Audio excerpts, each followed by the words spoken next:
Halo guys, Nelson di sini dan kali ini aku akan membahas HP yang mungkin menjadi titik poin yang sangat penting di awal tahun 2021 ya, yaitu dari Samsung Galaxy S21 series.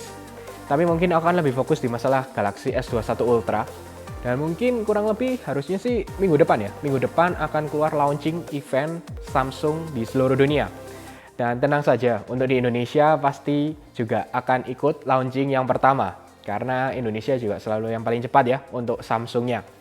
Jadi baik, sebelum itu bagi kalian yang belum subscribe, jangan lupa klik tombol subscribe dan juga lonceng agar tidak ketinggalan video terbaru dan follow Instagramku @nhtechid.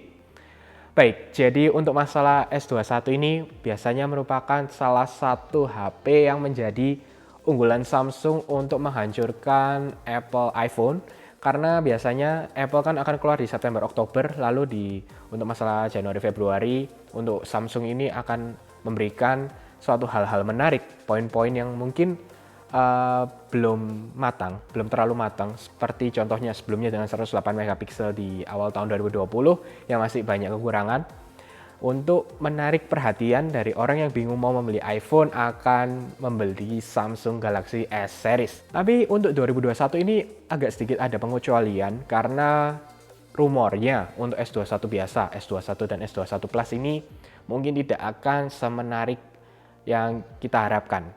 Mungkin bahkan S21 Ultra pun itu tidak terlalu jauh berbeda, karena untuk rumornya lagi, Samsung akan lebih membuat untuk Z Flip, Z Fold seperti itu akan lebih di step up, akan lebih dibuat seperti flagship mereka, standar mereka di situ.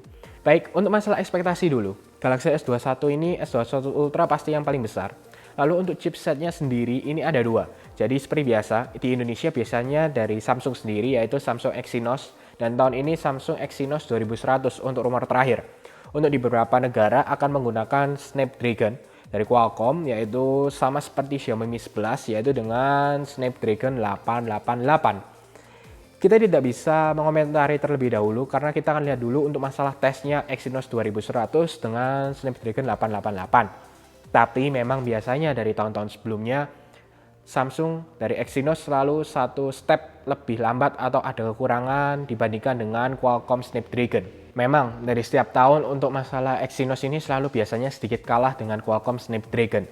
Tapi ya kita expect lah at least 2021 ini bisa memberikan yang terbaik atau at least sama dengan Qualcomm Snapdragon 888 ya. Yang bisa kita expect adalah masalah display sama dengan 6,8 inch display.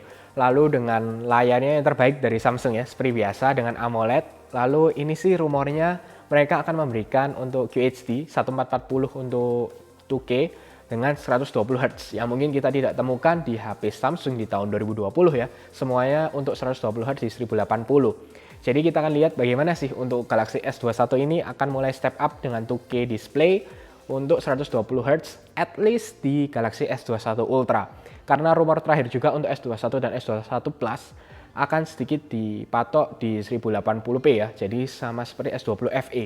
Tapi semoga saja itu tidak benar. Nanti kita akan lihat untuk Galaxy S21 series. Untuk bahannya sama. Jadi untuk display depan Gorilla Glass Victus. Dan kita harap juga untuk belakangnya Gorilla Glass Victus ya. Tapi kita akan lihat saja karena rumor terakhir masih Gorilla Glass yang biasa untuk Galaxy S21 series. Selain itu untuk masalah internal sih rumor terakhir untuk minimalnya dengan RAM 12GB, lalu yang terbesar dengan 16GB RAM. Sama untuk storage-nya 128, 256 dan aku harap sih untuk Samsung Indonesia membawa at least yang 12GB RAM ya. Karena contoh untuk masalah di Galaxy Note 20 yang terakhir, walaupun Galaxy Note 20 Ultra ini RAM-nya hanya 8GB, yang padahal di luaran itu ada memberikan 12GB RAM. Dan bahkan untuk S20 yang tahun 2020 keluar di seri yang Indonesia itu ada yang 12GB RAM. Jadi at least semoga ini yang terbaik juga yang diberikan oleh Samsung dan apalagi Samsung Indonesia untuk membawa seri yang 12GB atau bahkan 16GB RAM untuk masuk di Indonesia. Jadi tenang untuk masalah Android juga Android 11 dengan One UI 3 mungkin sudah banyak beta yang telah keluar, bahkan sudah rilis di beberapa negara dan beberapa model di Galaxy S series ya ataupun Galaxy Note series dari Samsung. Masalah kamera tidak terlalu berbeda karena untuk kamera utama sama menggunakan 108 megapiksel. Lalu yang kedua adalah untuk periskop telefoto dengan 10 kali untuk 10 megapiksel, lalu telefoto biasa dengan 10 megapiksel juga, lalu ultrawide-nya 12 megapiksel untuk yang digunakan di Galaxy S21 Ultra.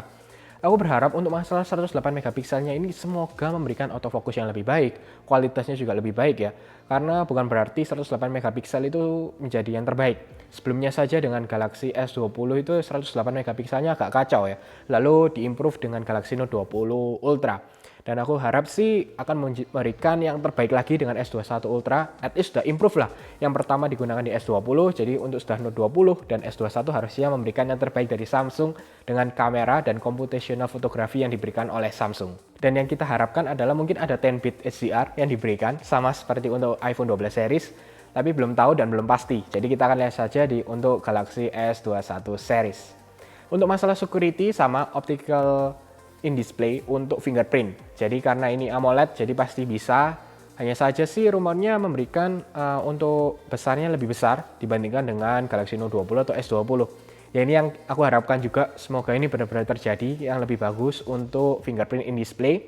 Lalu untuk baterai dengan 5000 mAh, sama seperti S20 Ultra ya rumornya. Jadi at least dengan chipset yang harusnya power efisiensinya lebih baik, otomatis harusnya lebih awet, walaupun mungkin dengan 2K 120Hz. Nanti kita akan lihat bagaimana sih untuk Samsung membuat agar ini tetap awet untuk baterai, apalagi dengan S21 Ultra. Jadi intinya aku harapkan semuanya yang terbaik dari Samsung, semoga bisa membuat di tahun 2021 ini menjadi salah satu HP yang menarik dan start awal lah, dan juga dari brand-brand yang lain, dan apalagi untuk Samsung dengan Z Fold mereka, Z Flip mereka, yang rumornya juga ada untuk masalah folding phone dengan budget. Walaupun mungkin tidak terlalu murah, tapi at least lebih murah lah daripada 30 jutaan yang diberikan dengan Z Fold 2. Oke, semoga kalian suka dengan video ini. Jangan lupa untuk share, like, subscribe, dan sampai ketemu di video selanjutnya.